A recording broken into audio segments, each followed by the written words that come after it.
Welcome to you all. Namaste. Let us close our eyes. We begin our spiritual Sunday discourse.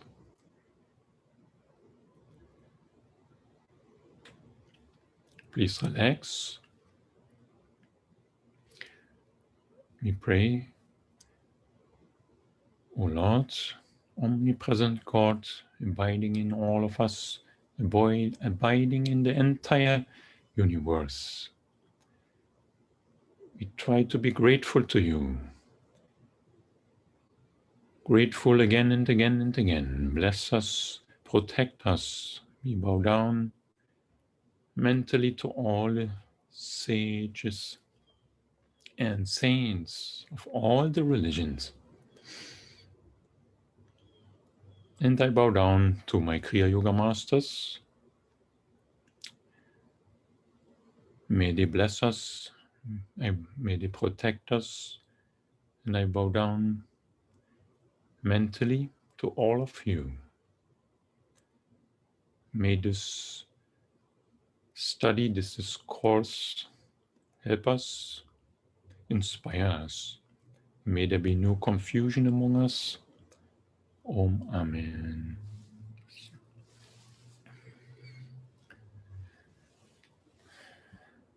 Again, welcome. I'm here. That's my name. First is Swami Chidrupananda.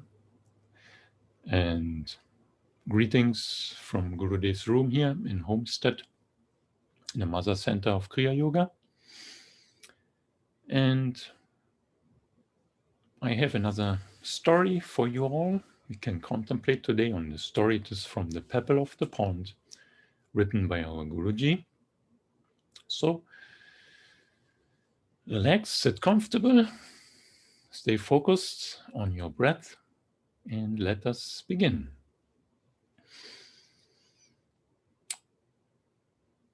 So, we always hear our masters emphasizing that spiritual life is a life of happiness, a life of comfort, not physical comfort, but divine comfort. It's a life of real happiness, real freedom, a real abundance that never goes away from us. And we all in the world, we try in many ways to achieve this happiness, some freedom, some peace, some abundance. We all try in our own different ways. So in this process, sometimes we feel also frustrated, depressed, and so on. All kinds of emotion we can perceive on this path. And one may think, I'm trying so hard, I meditate every day. I try to be a good person. I try to change my emotions, my anger, my jealousy. But still, I feel sad. I feel low energy. I feel like I don't progress on my path. Instead of feeling more light and released, I feel more negative thoughts in me. What is wrong? And I change the place where I lived, and I try to find new people around me, new friends, still the same problems hunting me. What's wrong? What's wrong? Or is everything right? Let us contemplate. Here's the story from Guruji. Once upon a time, like always, there were two ants. Both of them, they were sisters. And as it so happened, one ant lived in one corner of the country and the other one lived on the opposite corner of the country. And since there was such a great distance between them, between the houses, they were rarely meeting each other, seeing each other. They had no opportunity really to meet or to visit each other. But one day by chance, it happened they meet each other after a very, very long time. And so One sister, the one sister, she was really strong and she was healthy and she was always smiling. And the other sister, she was weak. She looked depressed and she looked really miserable. Now, the cheerful aunt sister, she asked, "Oh, my dear sister, please tell me what's wrong. You look so weak, so unhappy. Don't you get enough food where you live?" And so the other sister replied, "Oh, unfortunately, I live on the salt mountain." That's what she said. Everything is salty here, including the people are salty I have to deal with. So, because I never taste anything sweet, my body is now so weak in this weakened condition. But you seem so happy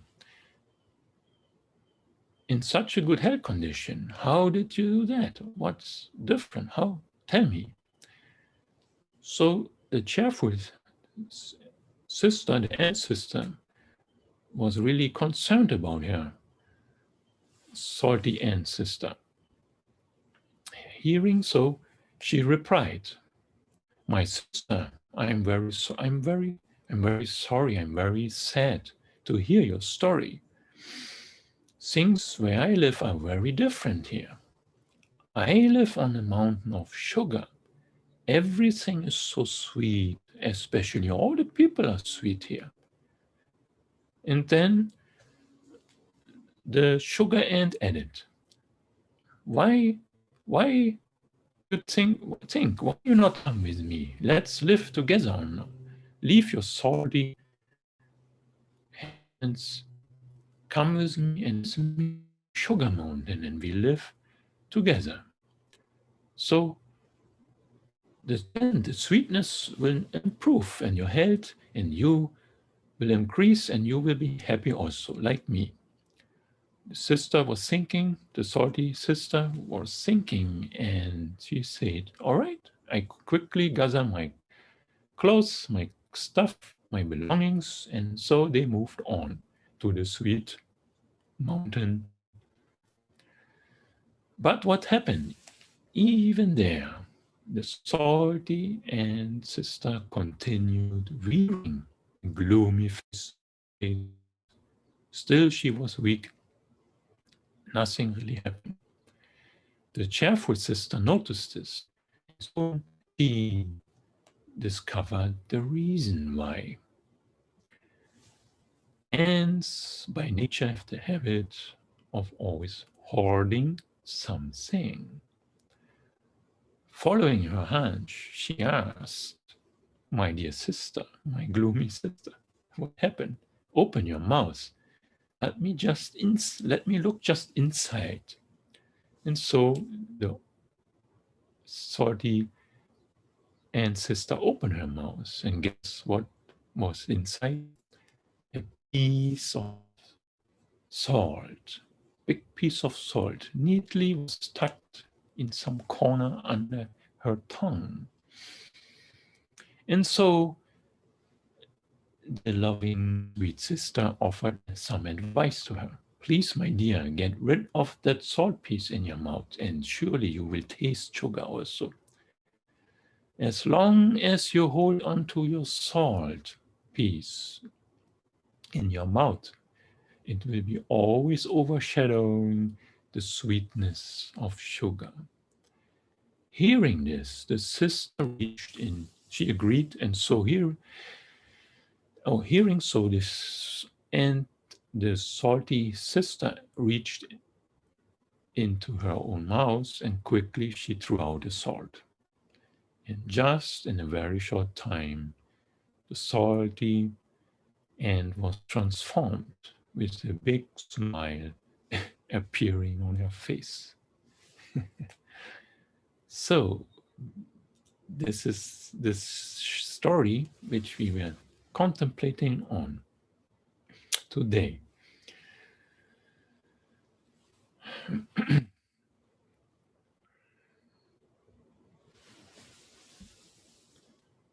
The Master has said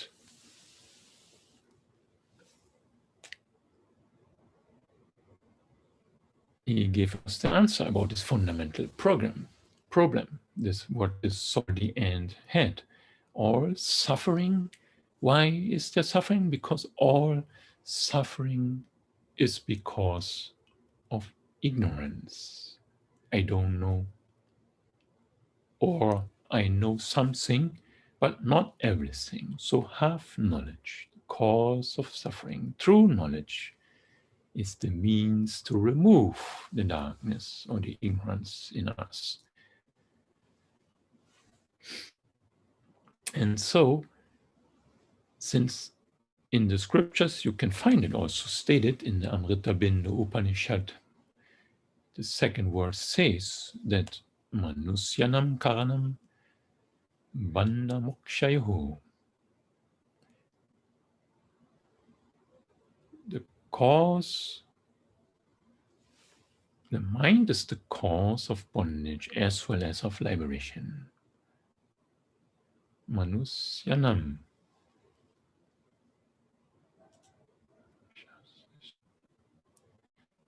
Anyway, so let's contemplate. It is important to understand this message of the story. So there were two ants. One was salty, the other one was sweet. The salty ant wanted to change her life. She left the place. She went to the sugar mountain. Nothing happened. No change. What can we learn? We learn that outer change is not really the real solution for our happiness. To find happiness is not really true, since happiness is already within us. What we need is inner change. Being in the best place, being in an holy place, in a temple, in an ashram, it will not make us really happy unless we have change within. So the solution is one has to change one's inner environment. Paramahamsa Yogananda Ji, one of our masters, said, if you want to be sad, no one in the world can make you happy. But if you make your mind to be happy, no one and nothing on earth can take that happiness from you. Let's remember, the sugar ant went to the salt mountain but remained unhappy. Sorry, she remained happy. So, whereas the salty ant went to the sugar mountain, but she remained salty. How could the salty ant change? Only through her personal change, as we mentioned it before. We have to create our own environment. Guruji said, the human mind is an inner instrument, a powerful tool which has immense potentialities for shaping one's life for perfection, bringing heavenly joy or creating a hellish and miserable life through disturbing and distracting thoughts. Mana eva manushyanam, that's the verse, karanam bandha mokshayoho. Mind is the cause of bondage, mind is the cause of liberation. So, why we get stuck in our old habits, our negativities, which represent the soul piece within us? Why are we not getting out? But instead of trying so hard, let's understand a little bit about this problem, the mind problem.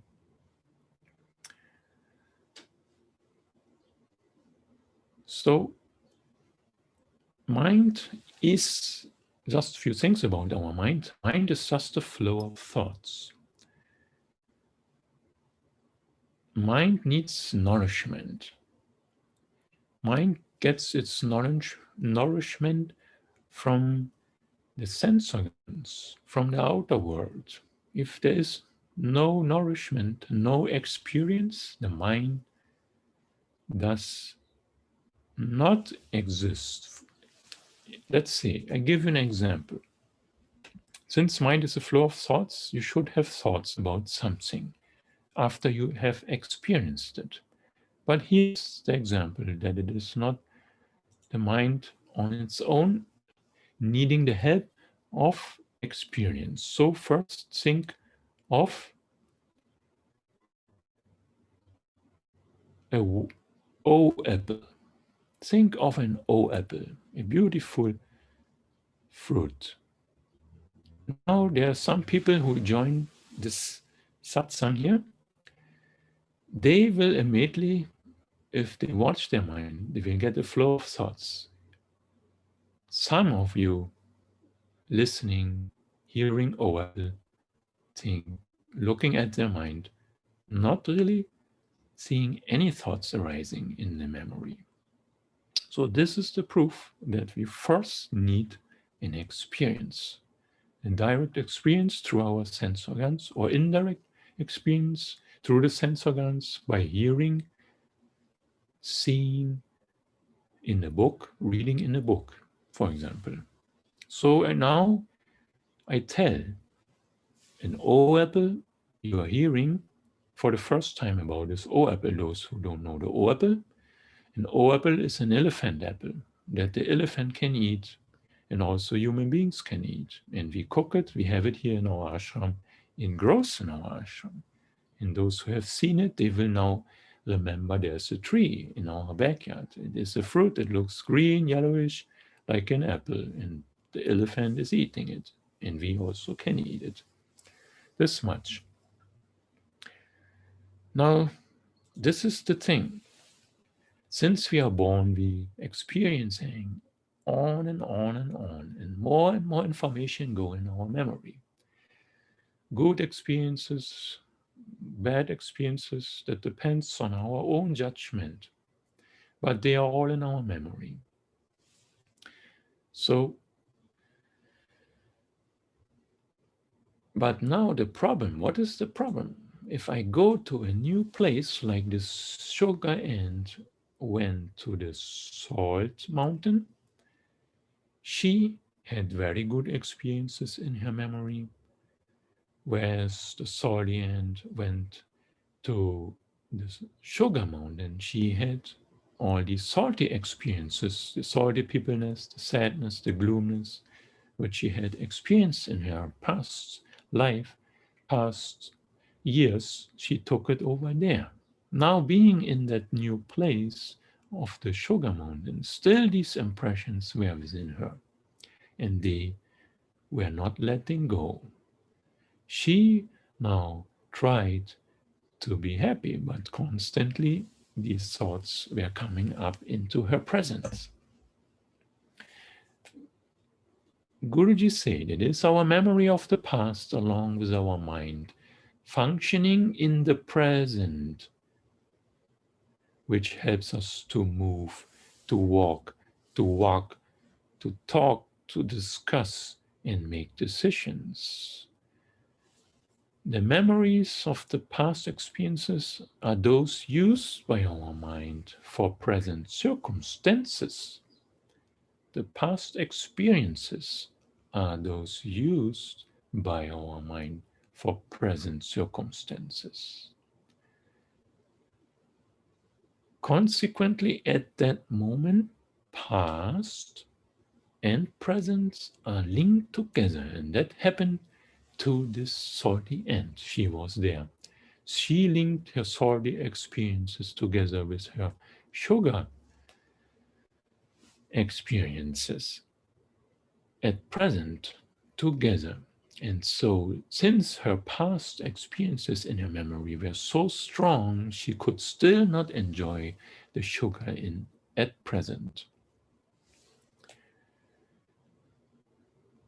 So let's understand.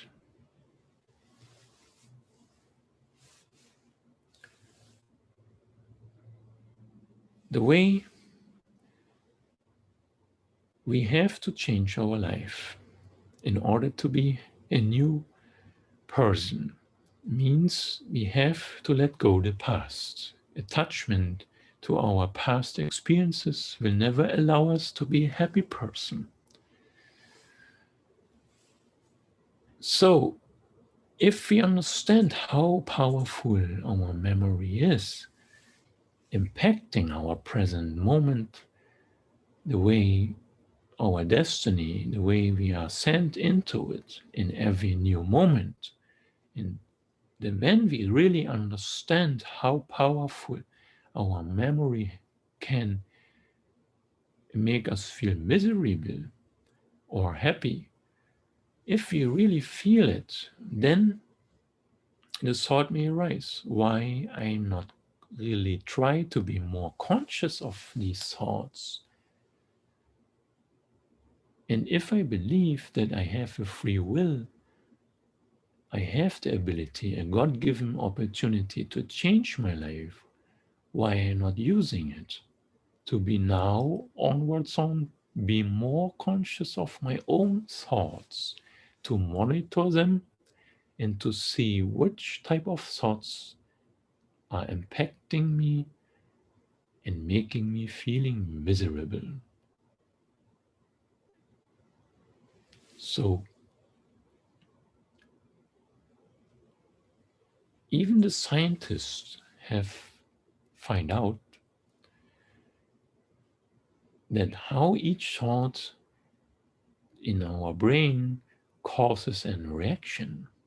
A great thought, a joyful thought, turns on somehow some set of circuits in our brain that fires in a very specific sequence pattern and combination, and then it produces another level of mind in us, which again turns on another part of the brain, and that part of the brain makes another chemical, which is powerful and can feel exactly the way we are just thinking joyfully and happy, or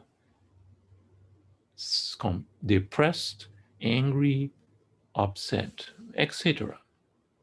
So it is proved by scientists that every thought is very, very powerful. And we have the free will. We are not slave of our destiny. We can change our thoughts if we want.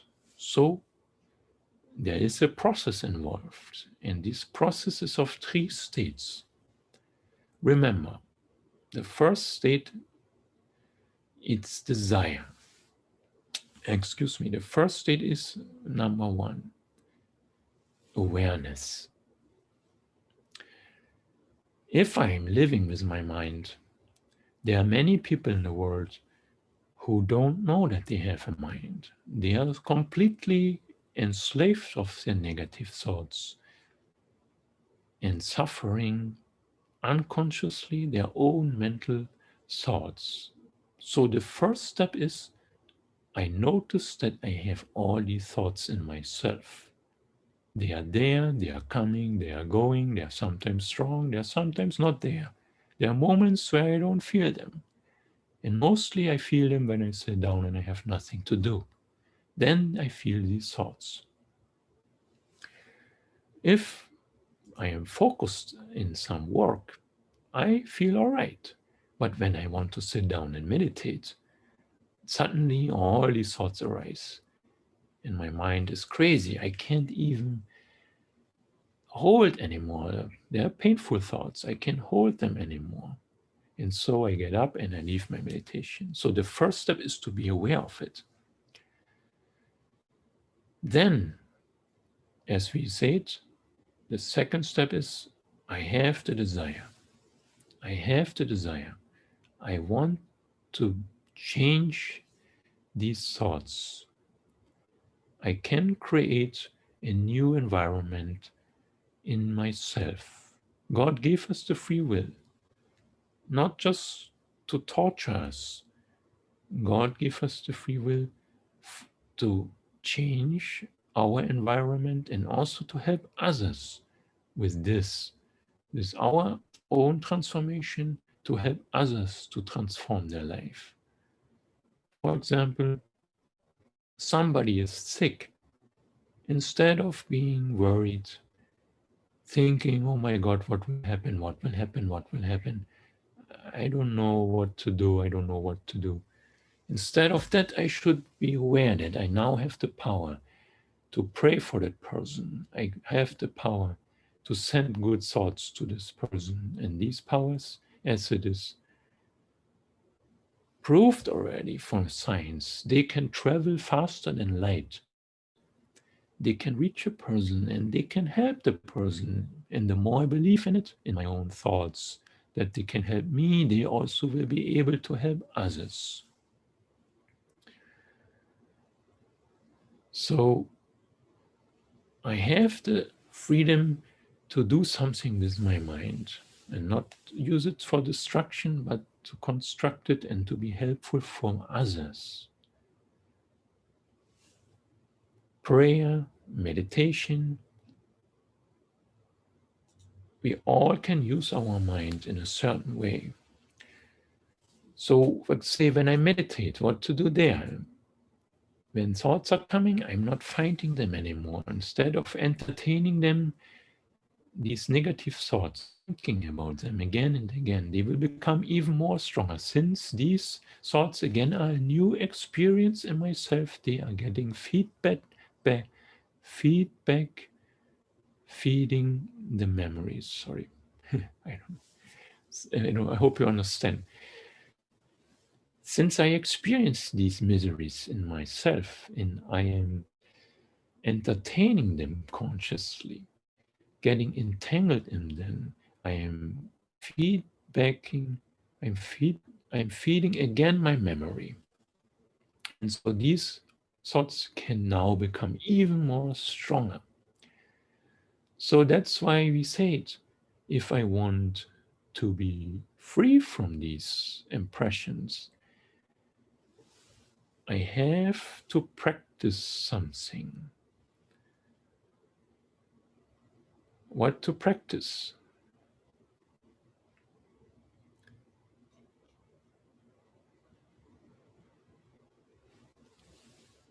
Think positive. We have the opportunity. Patanjali in the Yoga Sutra mentioned that you can think at the time of a rise of negative thoughts, you can think right away a positive thought. Let's say a thought is coming that is hunting you, and halfway you notice it that it wants to be completed, you can change it now. Right away, think of the opposite. Think of something good. And therefore, these thoughts, it is the beginning of these thoughts to become weak. It is a process of slowing down gradually. It is not achieved in one day. It is not achieved by thinking once. It is achieved by practicing it again and again and again. And it needs again and again my own desire, my own effort. Of course, if I accept the spiritual path, there is a trick. It can be easier. The more I believe that God is with me, the more I believe and I feel within myself that God is always supporting me and He will take away all the loads from myself if I accept it. But if we begin and we don't have seen God, we don't know God, we have a little experience, still we walk together, me and God, and so God can help us much more than I try everything on my own. You should be aware of this. But finally, the seeker is tired of trying and trying. And the easiest way is just to say, oh God, help me. You are my mother. You are my everything, and you can do it for me in a moment's time. Take it away. So this is another way of practicing it. So that is there are different methods for each person, and it can change in course of time. So you are to choose whatever you do. You have the free will. You can choose it. The way is to be on guard. In the Bible it is said it is constant alertness needed. In the Kriya Yoga practice we know how to be aware of this by watching the breath, by staying more in the fontanelle. We are becoming conscious more and more of our flow of thoughts. But if you're not able to stay in the fontanelle, just watch your breath again and again and again, and you will also be aware of your mind, flow of thoughts. So the second step was first to apply, to practice again and again. Once you know the theory, you have to try, you have to try, you have to try. Theory is not enough. Like Gurudev said always, 1 ounce of practice is better than 1,000 tons of theory. Take one breath, remember God. He can help us in a moment's time. Or think some positive thoughts. And remember, those who meditate, their mind is even more powerful. If you pray a positive thought during your meditation, during your practice, especially after meditation, these thoughts surely will have a big impact on someone's life. So Yogananda Ji was telling why it takes so much time to manifest the things that we want. Because he said, why? Because our words are, in most people, are lifeless. Because they are automatically put forth into the ether, in the space, without being impregnated with the soul force. So this you can apply also to your mind. If your mind is, if you don't have faith, strong belief that you have the willpower to send atom bombs of thoughts into the world, then your change is very little. But remember, the law of karma works for everyone in the same way. Whatever you give, you will receive. One thought will cause many other thoughts. If you have faith, you will get the result. If you have no faith in God, you will get the result. Every thought that you think will multiply. Good thoughts will multiply. Bad thoughts will multiply. If you want to change your life, you, in a good way, you have to think only good. No way to complain. If you complain, it is a negative thought. And unconsciously, many people complain and they repeat it again and again until it became a habit. I have seen people in life, they naturally complain. The more you practice thinking negative, it will become a habit, and it is very natural to think all the time negative. And your life will become, at the end of your life, the end of your age, very, very miserable. But now is the time to change. It is never too late. You have the choice. You can think just now, in this moment only.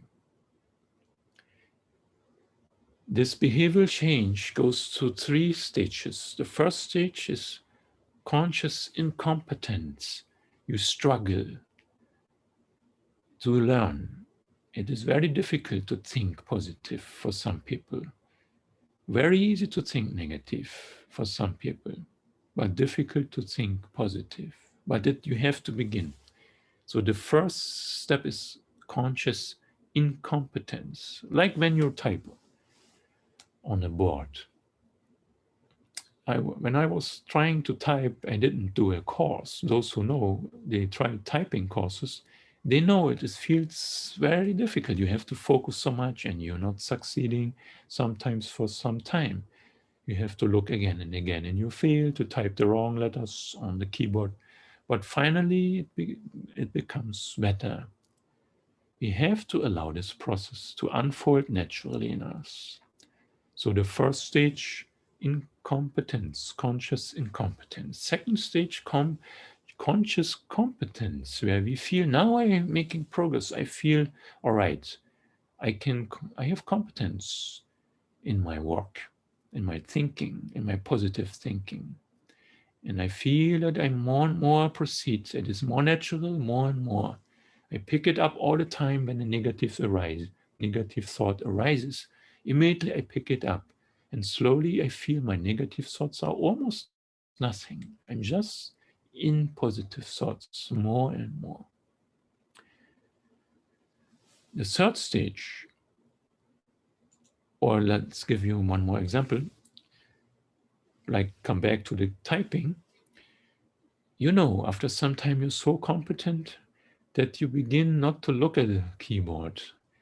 You're typing more and more without even looking at the keyboard. You can look at the screen at the same time you're typing, but still you're doing many mistakes and you feel there doubts are there. Doubts. Am I right? And so the third stage, when we practice and we don't give up, we continue to practice and practice and practice, typing every day for some time. We can reach a state where we now can perform the typing without even looking at it. Looking just at a screen, looking somewhere, we can type without any mistake. So we have, let's conclude. We can be what we want. It is our free choice as an individual. Every moment is free will. You can be what you want to be, but you have to focus on it.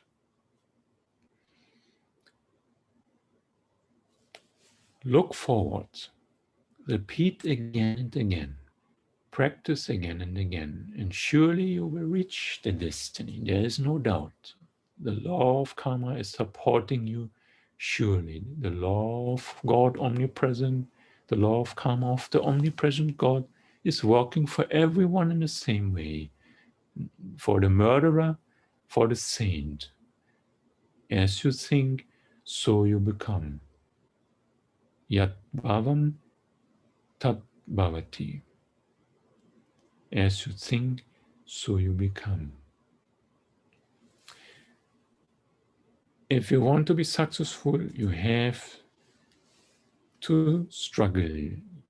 Accept it. Never give up. Natural accept it. If you fight with it, what can you change? Just now. Every time is only now. Practice as you wish.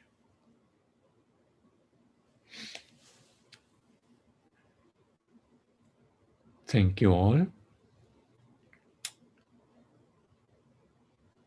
Now we practice together meditation.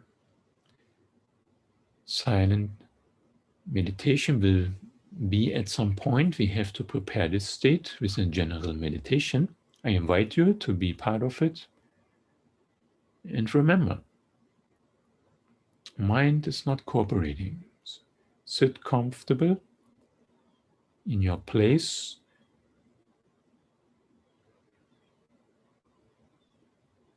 If mind is not cooperating, Just let us pray now in this moment. God is willing to help. Oh God, bless us, help us.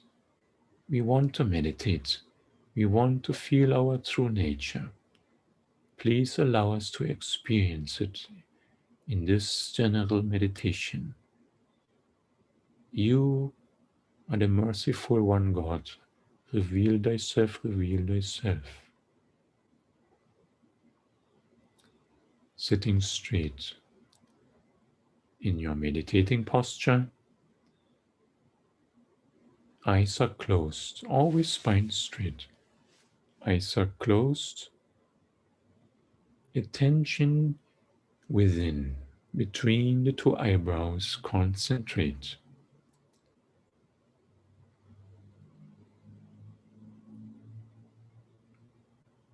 Feel the presence of your breath. It is also the presence of God, the gross breath. Just watch it. Natural, relaxed state. No cramping. It's very easy to watch the breath. Just pay again attention, again and again attention on breath.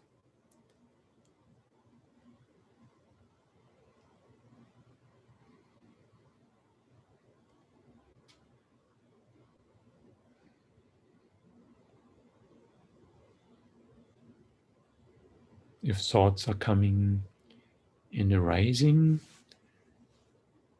no need to fight with these thoughts. Just make sure you're focusing more on your breath. Concentration is the key.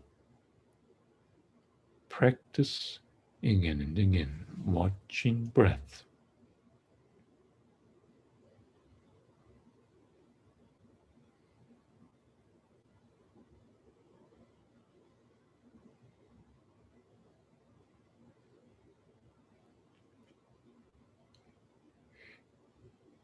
The more you can focus on the breath, the more concentration you will have. The less you will feel the thoughts. Just try. One inhalation, another exhalation, always back to the breath.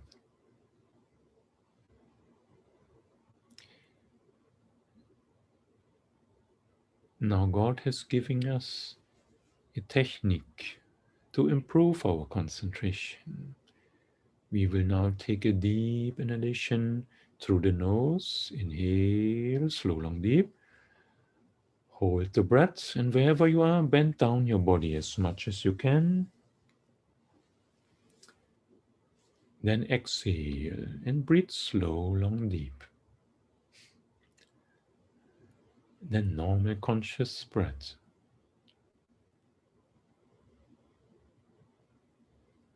Stay between the two eyebrows, watching there, the inner space. Some attention on breath.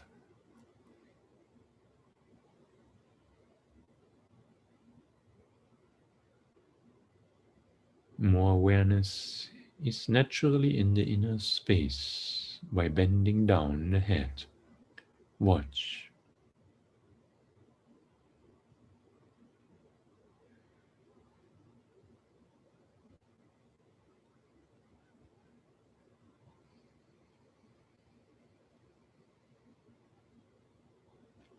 Some can feel the subtle breath. Whoever feels this breath, stay with it. No expectations, just watch the breath in the inner space.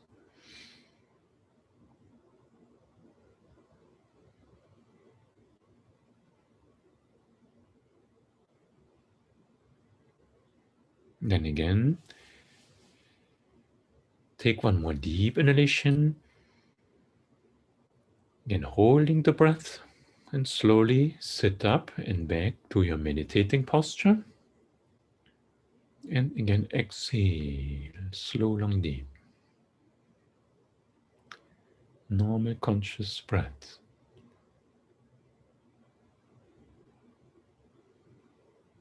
Staying between the two eyebrows, spine straight, eyebrows raised. Stay and watch.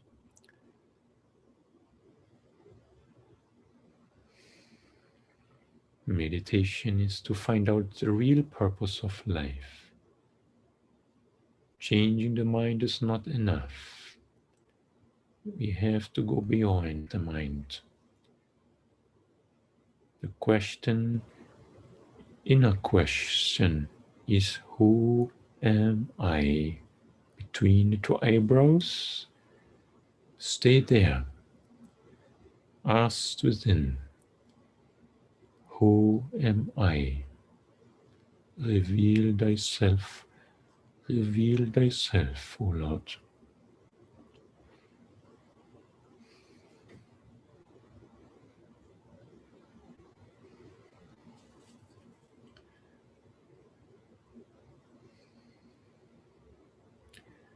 The breath is the means to find the way.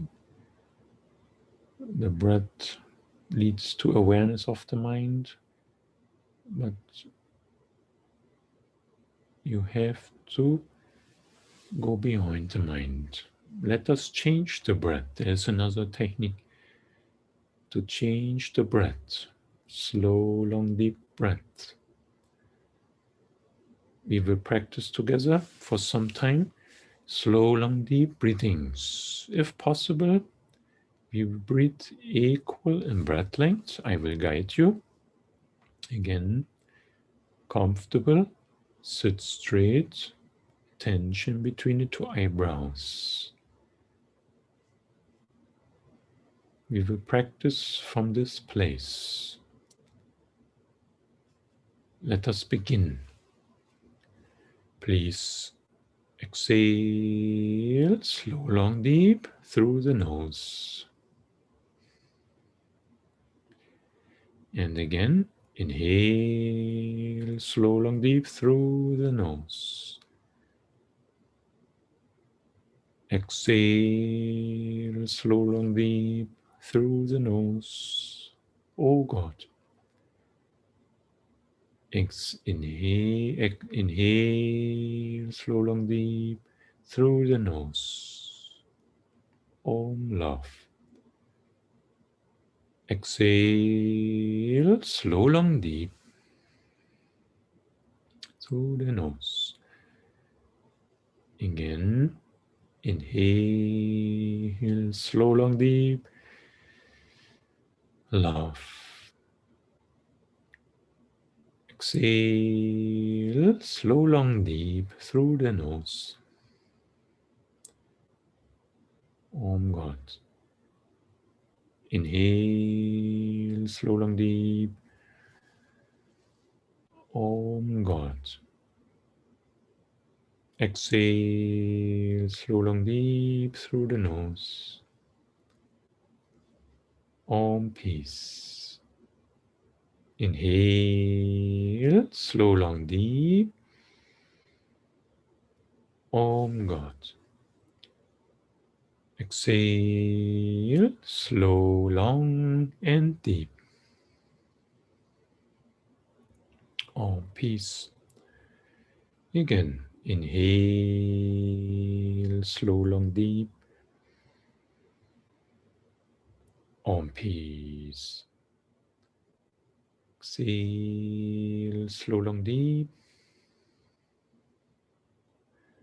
Om love. Inhale, slow, long, deep.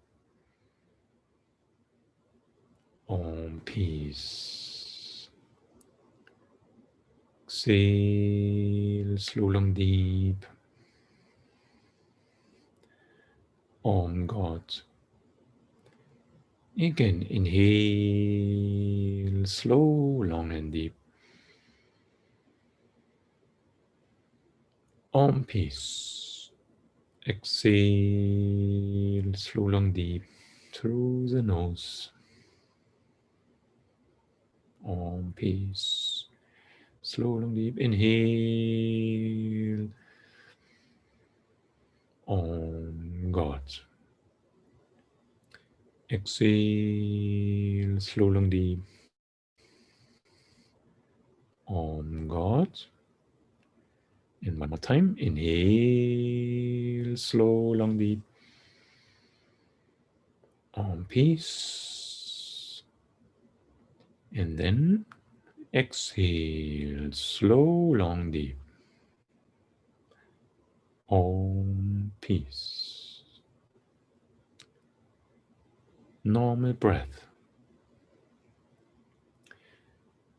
Remain with eyes closed.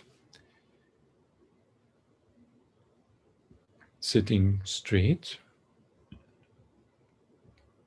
Focusing between the two eyebrows. In the inner space, calmly watch. All the tension in the body let go. Then, no need to focus on your body. No need to even watch your breath. Just stay within, in your inner space or sky. A vast sky, vast space. No need to think. No need to imagine any space. Just watch inside that space and there meditate silently for some time. If thoughts arise, again make sure you're looking at the space inside, an effortless state, witness state. Silently meditate for some time.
and inner peace, maybe some calmness.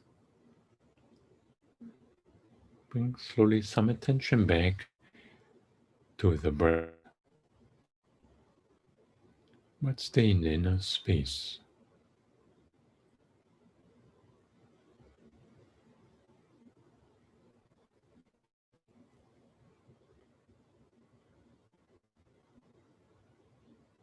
Inner question, who am I? I am the experiencer.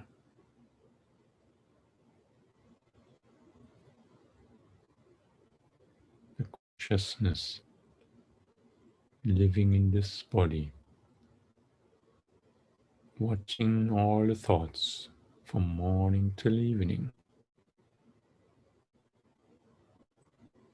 watching the unreal I from morning till evening, blessing the real I, the unreal I from morning till evening. Let us pray to God and Gurus, to the Masters. O God, O Gurus, O Masters, please bless us, protect us. You have given us this life, O God. It is your life. But you gave me the freedom to do something with it.